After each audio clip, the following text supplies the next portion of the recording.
मैं कुछ नाम गिनवा रहा हूं।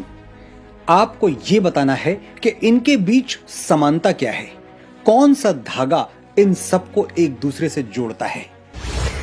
शहीद भगत सिंह, वीर सावरकर, मदन लाल ढींगरा, राम प्रसाद बिस्मिल, अशफाक उल्लाह खान और लाला लाजपत राय। समानता ये है कि ये सब भारत भक्त थे और ये सब जिस मशाल की रोशनी में स्वतंत्रता के पथ पर आगे बढ़े, उस मशाल का नाम था महर्षि दयानंद सरस्वती। नमस्कार, मैं हूं मनोज मुंतशिर और आज मैं आपको उस ज्योतिपुंज, उस युग पुरुष के बारे में बताऊंगा जिसे बाएं हाथ से लिखे हुए इतिहास में वो स्थान, वो मान नहीं मिला जो मिलना चाहिए था। दुनिया को अपना सर्वश्रेष्ठ दीजिए, आपके पास सर्वश्रेष्ठ लौट कर आएगा। आर्यावर्त उठ, जाग, आगे बढ़, समय आ गया है नए युग में प्रवेश कर। ये शब्द हैं भारत की महान ऋषि परंपरा में जन्मे श्री मूल शंकर तिवारी के, जिन्हें आज हम स्वामी दयानंद सरस्वती के नाम से याद करते हैं। स्वामी जी गुलाम भारत में जन्मे थे, जब कंपनी सरकार अपने खजाने भरने के लिए भारत की अस्मिता और गौरव को दिन रात लूट रही थी।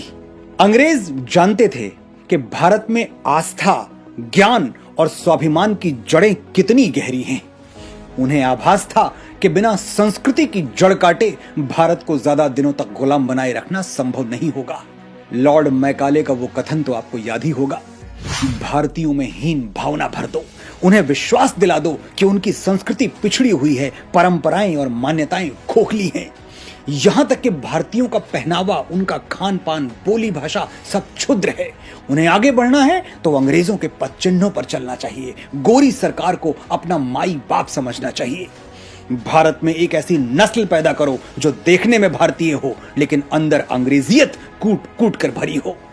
अंग्रेजियत का यही अंधा मोह इन्हें सदियों सदियों तक हमारा गुलाम बनाए रखेगा और भारत में ब्रिटिश राज का सूर्य कभी अस्त नहीं होगा। स्वामी दयानंद सरस्वती गोरी चमड़ी का ये काला धंधा समझ चुके थे। उन्होंने उद्घोष किया, वेदों की ओर लौटो, और यहीं से ब्रिटिश कॉन्स्पिरेसी की धज्जियां उड़नी शुरू हो गई। इसे भारत का दुर्भाग्य कह लें या फिर तथाकथित बुद्धिजीवियों की कलुषित सोच, जिन्होंने सेक्युलर सिलेबस के नाम पर भगोड़े अकबर बाबर तो हमें बचपन से ही रटा दिए, लेकिन स्वामी जी के विचारों से सदैव दूर रखा। जब अंग्रेजी पढ़े हुए तमाम तथाकथित भारतीय बुद्धिजीवी अंग्रेजों को अपना मसीहा मानने लगे थे और अपनी झूठी शान बढ़ाने के लिए अंग्रेजों के पीछे दुम हिलाते फिरते थे, महर्षि दयानंद सरस्वती हिंदी भाषा और महान भारतीय वैदिक परंपरा का प्रचार निडर होकर किया करते थे। यही कारण था कि फिरंगियों की भवें स्वामी जी पर सदैव तनी रहती थीं। दमनकारी अंग्रेजी राज में जब लोग अंग्रेजों के आगे आंख उठाने से डरते थे, तब स्वामी जी खुलकर कहते थे कि भारत सिर्फ भारतीयों के लिए है, अंग्रेजों को यहां से जाना ही होगा। स्वामी जी ने ही सबसे पहले स्वराज का नारा दिया था, जिसे आगे चलकर श्री बाल गंगाधर तिलक ने जन वाक्य बना दिया, मूल मंत्र बना दिया। सरदार पटेल ने स्पष्ट शब्दों में कहा था, भारत की स्वतंत्रता की नींव वास्तव में स्वामी दयानंद सरस्वती ने ही डाली थी। सरकारी पाठ्यक्रमों ने हमें कभी बताया ही नहीं कि 1857 के स्वतंत्रता संग्राम की योजना बनाने वाले अग्रणी लोगों में स्वामी दयानंद सरस्वती सबसे प्रमुख थे। क्यों नहीं बताया, ये तो आप भी जानते हैं। ऐसे व्यक्ति को देश का हीरो कैसे बना दें जो वेदों का ज्ञाता हो और सनातन धर्म में अटूट विश्वास रखता हो। अगर स्वामी जी सेकुलर होते तो हमारे सिलेबस में उन्हें जगह जरूर मिल जाती।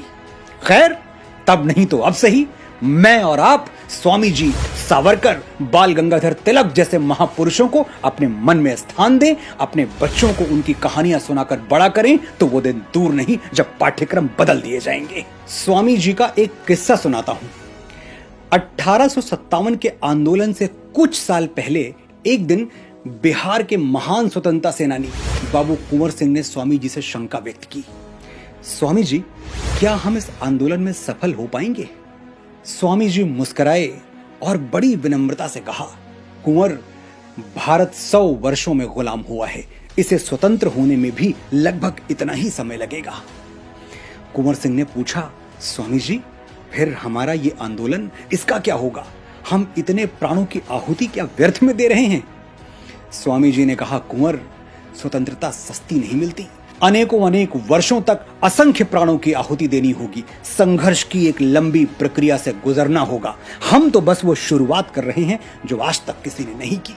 कोई तो सूद चुकाए, कोई तो जिम्मा ले उस इनकलाब का जो आज तक उधार सा है। स्वामी जी जानते थे कि 1857 में विजय नहीं मिलेगी, लेकिन बिगुल तो बजेगा। भारतवर्ष के प्राणों में कंपन तो होगा, धरती डोलेगी तो, और साहिब बहादुरों की छाती में धसी हुई हिंदुस्तानी गोलियां महारानी विक्टोरिया को डराएंगी तो। ये भी क्या कम है? स्वामी जी ने जो 100 वर्षों की भविष्यवाणी की थी वो सच हुई। 1947 आते आते क्रांतिकारियों ने अंग्रेजों के पैरों तले से भारत की जमीन खींच ली और लाद दिया उनका सामान ब्रिटेन जाने वाले पानी के जहाज में। एक बार स्वामी जी की मुलाकात तत्कालीन गवर्नर जनरल लॉर्ड नॉर्थब्रुक से हुई। पावर के दंभ में चूर गवर्नर ने स्वामी जी से कहा, ये अपने व्याख्यान की शुरुआत में आप जो ईश्वर की स्तुति करते हैं, क्या उसमें यह प्रार्थना भी शामिल है कि अंग्रेज सरकार का कल्याण हो? गवर्नर के तेवर साफ बता रहे थे कि वो जवाब में क्या सुनना चाहता है, और अगर उसके मन का उत्तर नहीं मिला तो परिणाम कितने भयावह हो सकते हैं।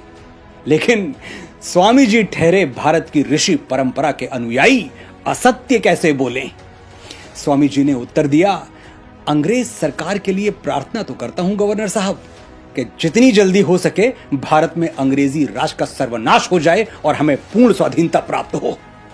गवर्नर साहब के कान सुन्न हो गए। उन्हें विश्वास ही नहीं हुआ कि भारत का एक ऋषि उनके हजारों मिलिट्री जनरल से ज्यादा निर्भीक हो सकता है, निडर हो सकता है। ये कहानियां आज मैंने आपको क्यों सुनाई?